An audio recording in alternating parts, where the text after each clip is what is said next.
আসসালামু আলাইকুম, সবাইকে স্বাগতম ফাতেমাস কিচেনে নতুন আরও একটি রেসিপি দেখার জন্য। আশা করি সবাই ভালো আছেন। আলহামদুলিল্লাহ আমিও ভালো আছি। আজকে আমি আমার হাজব্যান্ডের খুবই পছন্দের একটা খাবার আপনাদের সাথে শেয়ার করব। সেটা হচ্ছে খুদের পোলাও, অর্থাৎ আমরা যেটাকে খুদের ভাত বলি সেটাকেই আমি পোলাওর মতো করে রান্না করি, আর এটা খেতে সে ভীষণ পছন্দ করে।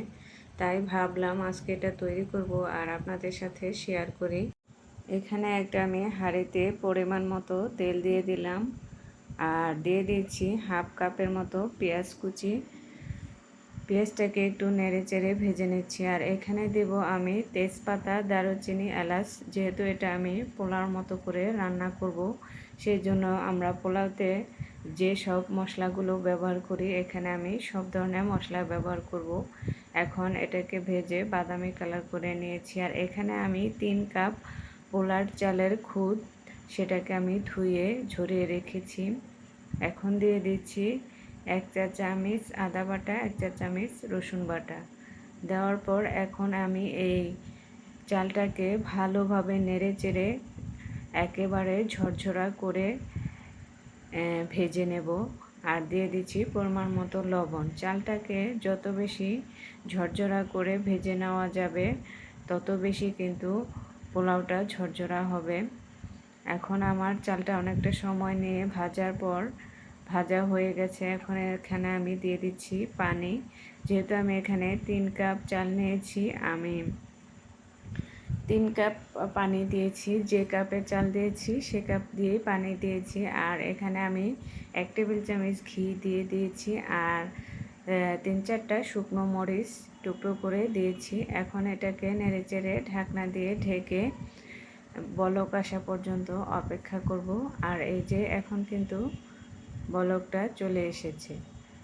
আর এই খুদের ভাতের পোলাওটা খেতে এতটা মজা, একবার হলেও আপনারা এভাবে ট্রাই করে দেখতে পারেন। আশা করি ভালো লাগবে। আমার হাজব্যান্ড তো খুদের ভাতটা খেতেই চায় না, এভাবে রান্না করলে খুবই পছন্দ করে খায়। আর এখন কিন্তু এই যে আমার পানিগুলো শুকিয়ে গেছে চালের, আমি এখন চালটাকে উপর থেকে নিচে, নিচ থেকে উপরে উঠিয়ে দিচ্ছি যেন চারিপাশে সমানভাবে চালগুলো সিদ্ধ হয়ে যায়।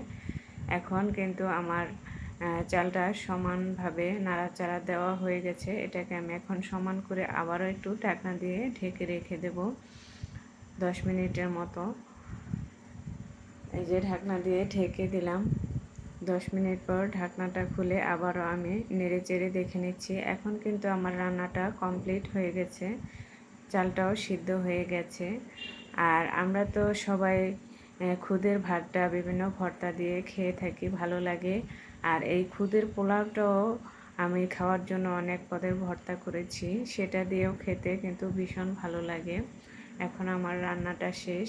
আর এই যে আমি কিন্তু সব কিছু রেডি করে নিয়েছি। আর এখানে আমি গরুর মাংস আগে থেকে রান্না করা ছিল, সেটাও জাল করে নিয়েছি। আর এখানে বেগুন ভেজে টমেটোর সাথে ভর্তা করে নিয়েছি, কালিজিরার ভর্তা, চিংড়ি মাছের ভর্তা, আর হচ্ছে ডিম ভাজা, আরও আছে এখানে মলা শুটকির ভর্তা, করলা ভর্তা।